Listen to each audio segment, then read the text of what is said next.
Eu não pude acreditar nisso. O gerente estava mesmo sendo conivente com tudo aquilo? E, ao chegar nos fundos da cozinha, o gerente gritou para que um garçom...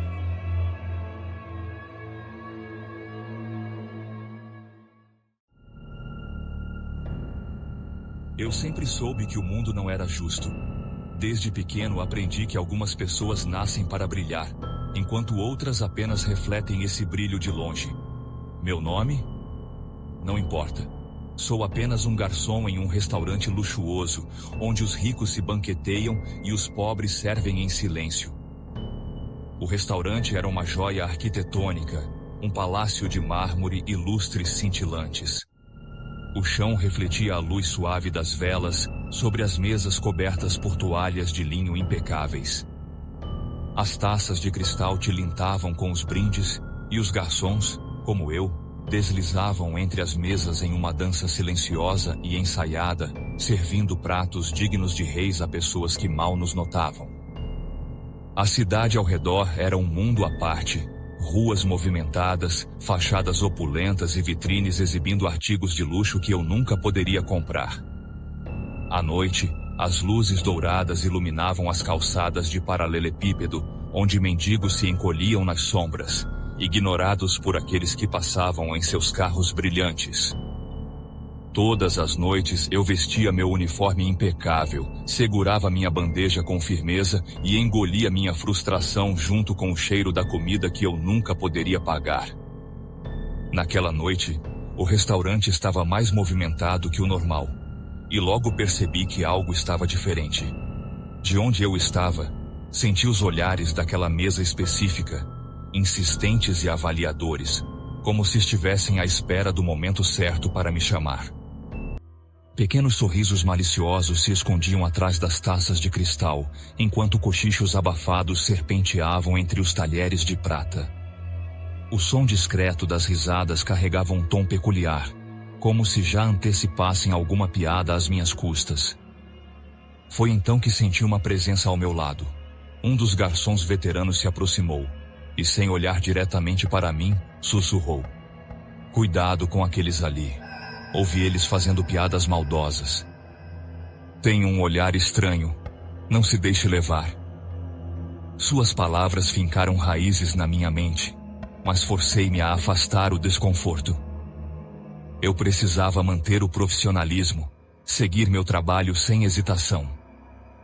Mesmo assim, um frio rastejou pela minha espinha quando vi a mulher, uma das mais elegantes da mesa, erguer levemente a mão e, com um sorriso que não alcançava os olhos, me chamar.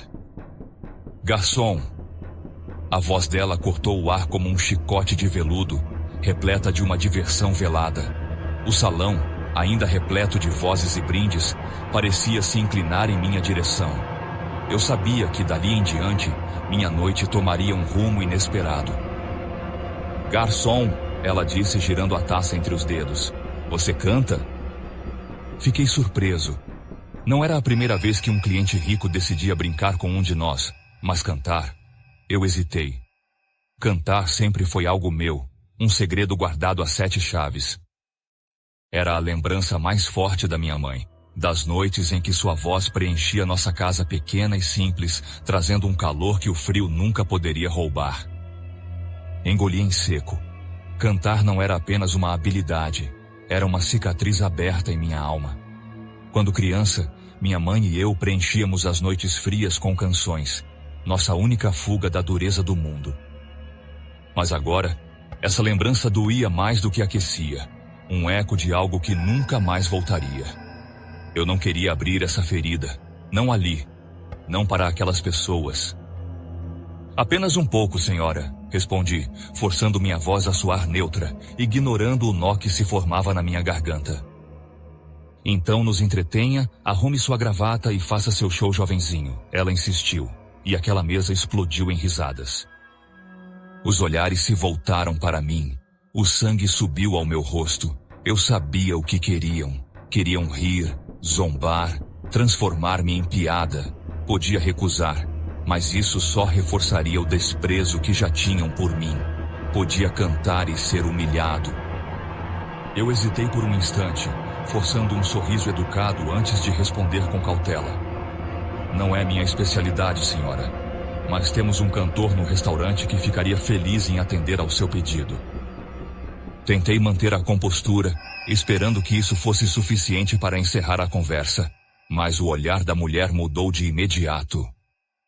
Ela arqueou as sobrancelhas, cruzou os braços e, com uma expressão de puro desdém, soltou uma risada curta e cruel. Ora, ora, ora, não me diga que o jovenzinho tem medo de público, disse, virando-se para os amigos que a cercavam. Vejam só, nem para uma pequena diversão ele serve. O deboche se espalhou pela mesa, acompanhado de olhares condescendentes e sorrisos venenosos. Por um momento, tentei explicar que não era sobre isso. Tentei dizer que não era, mas antes que eu pudesse completar minha fala, a mulher inclinou-se levemente para a frente, com seu rosto assumindo um ar de falsa indignação, e sua voz tornou-se mais alta, como se quisesse que todos no salão a ouvissem. Então é isso? Você não irá me atender por ser mulher? Será que, por eu ser mulher, esse garçom acha que pode me negar um simples pedido? E começou a chorar falsas lágrimas, criando uma situação constrangedora no local. Os rostos ao redor começaram a se virar na direção deles, curiosos com o alarde repentino. A mulher, satisfeita com a atenção conquistada, disse com uma baixa, quase inaudível: "Se você não cantar, considere sua carreira encerrada. Tenho contatos em todos os lugares certos.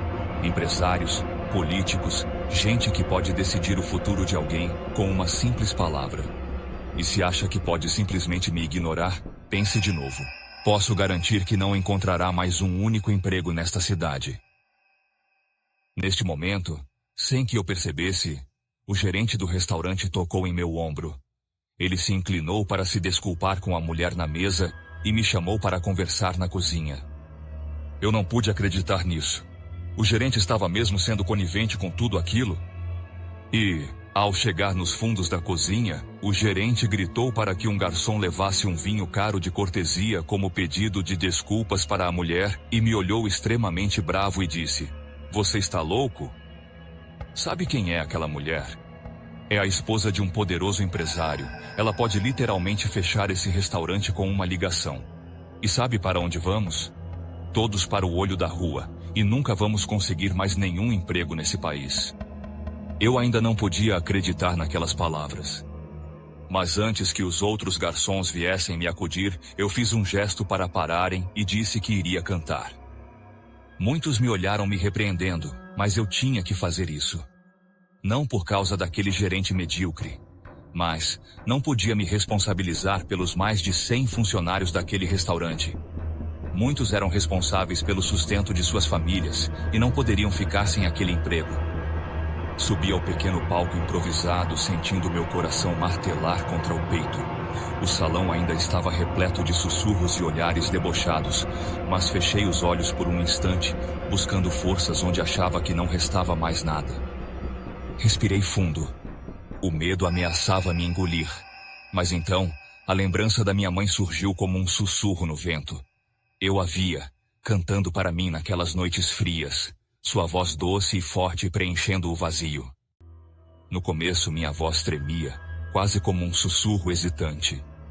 Mas conforme a melodia se desenrolava, algo dentro de mim despertou. A insegurança se desfez, substituída por uma coragem que eu não sabia que possuía. Minha voz ganhou corpo, se expandindo até preencher cada canto do salão dourado. Cantei aquela música, a mesma em que minha mãe cantava nas noites de chuva para me acalmar do medo dos trovões. Então o ambiente ao meu redor mudou. As conversas cessaram, as risadas se dissolveram no ar, e naquele momento, minha voz se tornou impossível de ignorar.